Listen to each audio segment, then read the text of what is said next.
All right, you should see a recording and act or transcription bubble. You see that? Started by, yep, has been started by someone. Yep, we're good to go. Okay. So I think that we are in the warm-up phase. So I think the next thing is to introduce ourselves. So do you want to go first? Sure. My name is Nicholas Dennis. I am the actual student of this speech class. And this is my father, Tony Dennis, helping me all the way from Germany.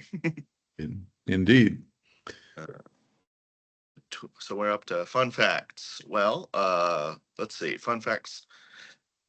Uh, I am a gaming hobbyist and a reader. I enjoy books and pretty much every variety of gaming out there, which is expensive. How about you, Mm. Dad? Well, I live in Kalmunz, Germany, which is 9 hours, I guess, ahead of where Nick is on the West Coast. Kalmunz is a small town that dates back probably before Rome. It's at the junction of two rivers, so it's was a nice place to set up camp. It's got a castle on the hill and two rivers kind of coming down into a Y, very picturesque, and it is a community of a lot of art, which is very interesting to me. And tasty bread. And good bread and good beer, all the stuff, all the Oh, things. yeah. Okay, So now we have to do so the mirror speech. that is correct. All right. Well, this is I don't like the word impromptu. But let's see. I've been reading a book on Chinese culture. Well, it's a fictional book about ancient China. I think pre-Confucianist. So there's some interesting things. One of the things that it's definitely made me realize is I'm really glad I wasn't born in ancient China, because there seems to be a caste system already in place, Mm-hmm. and there's a lot of written rules that if you don't grow up with, it's very hard to track. Mm-hmm. But I will say it definitely gets gets. Okay, I'm gonna stop there. This is the wonderful thing about mirroring is you don't realize you're doing it until you actually see Oh no, I somebody. was realized I was doing. Go on. Uh, anyway, it also has, I want to say, a secret society. It's not really a secret society of these people called clanlins. Anyway, they're kind of part assassin, part diplomat, part history recorder, sworn to always tell the truth. Mm-hmm. And I think what's scary about all of this is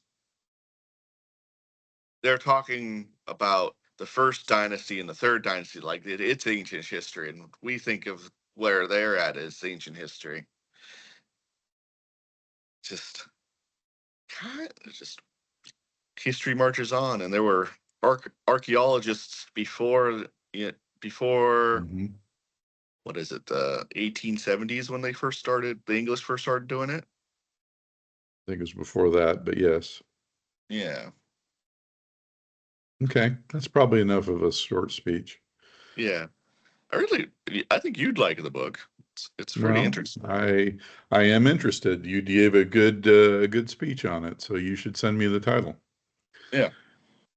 So Uh, I'm going to give a short speech about a foreign object and debris incident that we had instrumenting helicopters last week. My company does civilian defense contracting for the U.S. Army, and one of our responsibilities is to put simulation gear on live helicopters so they can play a giant game of laser tag. That is a little bit tricky because you're dealing with live helicopters and everything has to be certified. Okay. You have to be very careful about what you're doing. So my guys went and they put the Miles gear on, and about halfway through the exercise, 5 days in, we got a visit from the director who is in charge of our simulations piece of the contract, and he had a piece of paper in his hand with pictures of a couple of bolts that were out of a cover on a helicopter, and they were placed on I don't know, it looked like a fuel cap at the time, but it wasn't really a fuel cap. It was just a place on the side of the helicopter that was handy for holding bolts while you temporarily took them out. So we went out and we looked at it. And by the time that we got out to the helicopter, of course, everything was corrected. So we did some investigating, and it turned out that there were a few things that kind of led us to believe that our guys did not do it. One of them was that the helicopter had been signed off on the certification sheet in the logbook after the job was done, which means that the technical inspector had said that the work was done to standard. Second thing is the panel that was removed was on the opposite side of the helicopter from the side where the Miles gear, the simulating gear, was installed. Third factor was it was 17 days between the time the installation was done and the time the fault was found. And the helicopter had flown twice, which implied that it had been pre-flighted twice by the crew, right, before the fault was found. Now, all of those unlikely events kind of led us to believe that the fault happened after we were done with the helicopter, but before, of course, the fault was found. And we took it back to them and said, we will go ahead and tighten up on our procedures. We're going to take photographs of the installation to prove that it was done correctly, and to timestamp everything and to document that the job was done to standard, and we will go from there. And that satisfied the investigation. End of speech.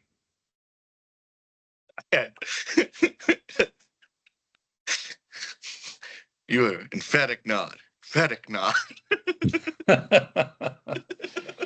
Well, the deal is I end up talking to people that, are typically fairly mad and have authority, right? When something like this happens, it's a big deal. And so, the immediate instinct is to go back with some sort of an emotional reaction. And I did have an emotional reaction. You're accusing us of doing something wrong, and, that's not who we are. We really strive to not do that, particularly around aircraft. I mean, people's lives are at stake. And, it was not the investigation that was done before we got there was not well done. Okay. That seems to be a normal thing. Well, yes. Okay. So now Exercise we are 2. exercise 2. Now we're into the question chain. Yep. You want to start, or should I? Well, okay, I'll start. Have you ever been involved in a FOD incident? Not personally. I ended up tailing a quality assurance representative. He got 3 statements, and I had to read 3 statements. Mm-hmm. And two of them were, well, I was just doing what I was supposed to. I was doing what I was doing, and then something happened. And then one guy was like, "This is exactly what happened, right?" Mm-hmm. It's 2 truths and a lie. If you're telling the truth, you're not detailed because it's just everything you did, right? Mm-hmm. If you're telling a lie, you're very detailed because you're trying to overcompensate. Mm-hmm. So it was really obvious that this guy had screwed it up Okay. and didn't want to get caught. Have you ever uh, been on a carrier? An aircraft carrier. Hmm. I have to say that I have not. Uh, I have been around Marines that certainly came off of carriers, The but I glassy have look in never. their eyes. Yeah, and have walked next to aircraft carriers a couple of times. We went to Bremerton when I was at Fort Lewis and walked the length of an aircraft carrier, and it's a long way. One of the big ones, holy cow! But I have never been on one. Neither have I. You've been I'm on a a, little one. I've That's been on the close little enough. one. It is not nearly as long. Yes. Your turn? Next. Oh, it's your turn. I asked one. Oh, I guess so. 5 questions, huh? We're All at right. So when you were going through basic training, did they do any live fire exercises with you? Yes, they did. They I could have honestly shot better because I only got a marksman ribbon. Mm-hmm. But they didn't let me practice with the actual gun. They gave me a one of those electric ones Oh yeah, with the late, it's a laser with the pointer, laser. Yeah, right? ESTs. And I hadn't before that. I hadn't used a gun in years. I'm gonna say Mm-hmm. because last time Yeah. we went shooting was a while. So they give me this 9 mil handgun, Mm-hmm. and I have a grip I want to use, but they were having me use this grip, Yeah. Uh-huh. and I hate that grip. Yeah. Okay. And you know, if you're just learning to shoot, then learning a new grip is fine. But if you've shot a certain way before and learning a new grip, it is not going to work for you. Yeah. I agree with And that. so I still got marksman, but I know I could have shot expert if I'd one been able to use the grip I wanted, and two had a warm up round. Mm-hmm. But Yeah. I can understand the risk. Yeah, they want to move Well, you through fairly fast. They had compressed air that was moving the action. Is that? Yeah, okay. We actually are so it was, responsible for those in yeah, Europe. it was way lighter, and I knew it Yeah. was way lighter when I fired it. I was like, I need to. I am not perfect the first time. Okay. Next Um, question. so when was the last time you went to a museum? Actually, I was going to go today and it was too rainy and I didn't want to chance the Audubons. And I waved myself off. Last time I was at a museum was maybe when Steve and Ashley were here and your mom, which was, I don't know, about 18 months ago now. And we went down to the Deutsches Museum in Munich and saw, all the industrial stuff. And I think we went to the residence, the Munich Royal Residence, and saw the palace and the crown jewels and so on and so forth from the Bavarian princes. And so that was pretty neat. I think my favorite one of the ones we went to was the train museum. Oh yeah, I like Twain's. yeah. We did go to Nuremberg and we did go to that museum actually. That's a good museum. It is. Is that the Yeah. one with the carriage in it, or is that where it goes through like transportation and then there's a carriage and then it switches to Yes. trains? Yeah. That's the one. That's the one. They had the Bavarian prince's royal train car in that museum. It's interesting what comfort looks like throughout the ages. It is, isn't it? Yeah. All right. Okay. So when's the last time you went to a museum? With you. Yeah, see, Yeah. when you It's visited here, yeah. Which I'm visiting again next year, so we'll have to do some more. we will have to do that again. Yes. All right. So your turn. Let's see. What is the most dangerous thing you've had to do in the last couple years? Most dangerous thing. Hmm. Hmm. Oh, good question. So driving on the Autobahn is just inherently dangerous, right? Because there's just a lot going on, particularly in the rain or the when it gets snowy and icy, because people are silly about the speed and they don't necessarily drive the conditions, and it can get foggy.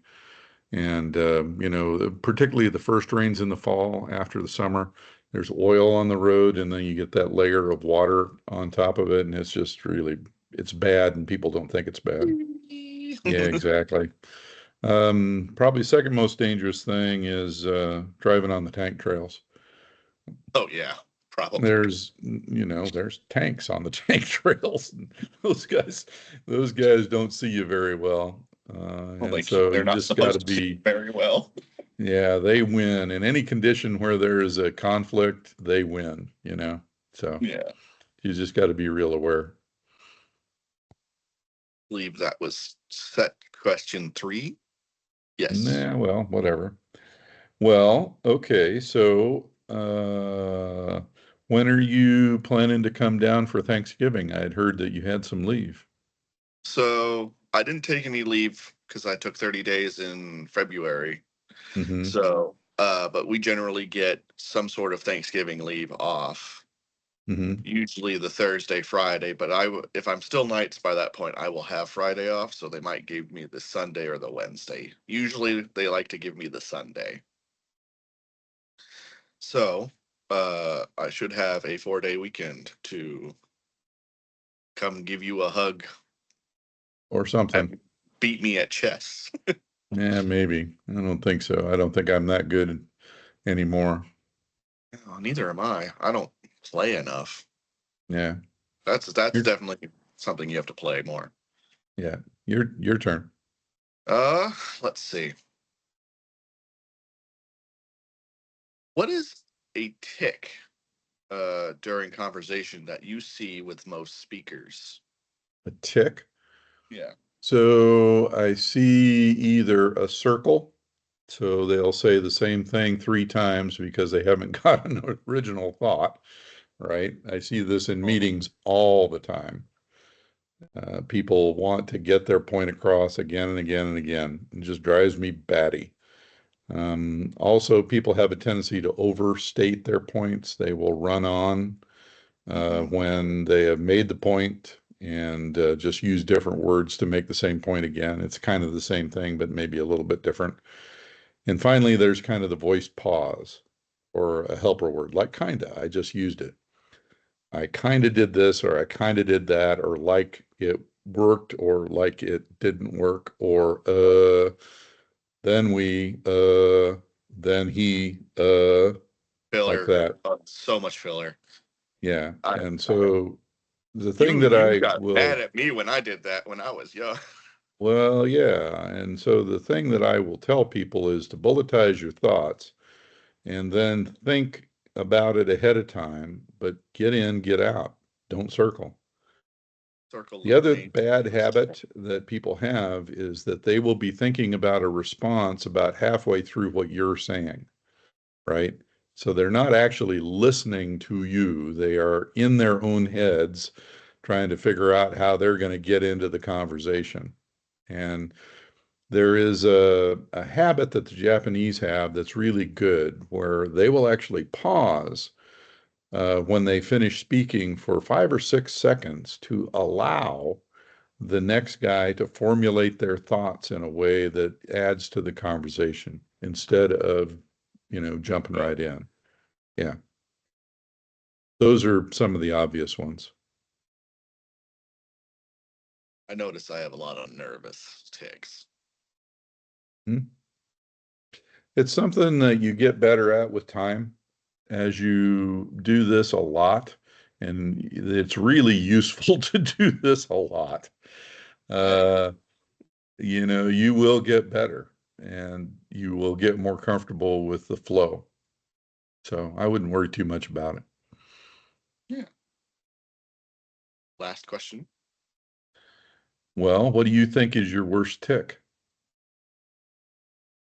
Mm, if I'm nervous, I don't know what to do with my hands. what they told me to do when we were going through this is to, in the appropriate, you don't do the Italian thing, right? Yeah. You Yeah. you use appropriate gestures to the point, right? And not overly, but appropriately. Otherwise, you kind of keep your hands in view. Sometimes I put my hands behind me, but not very often. Sometimes I'll put my hands in my pockets if I'm trying to make an audience comfortable. Mhm. Sometimes I'll just look around, but, just you can't be rigid with your hands. You can't think about it too much because then it looks awkward, right? And you got to be careful about playing with stuff. That's the other thing. People will tap their pens or they'll play with you just like that, play with your stress ball or, be on their phones even. And because they don't know what else to do with the phone. So I think most of it's awareness, in my view. Yeah. All right.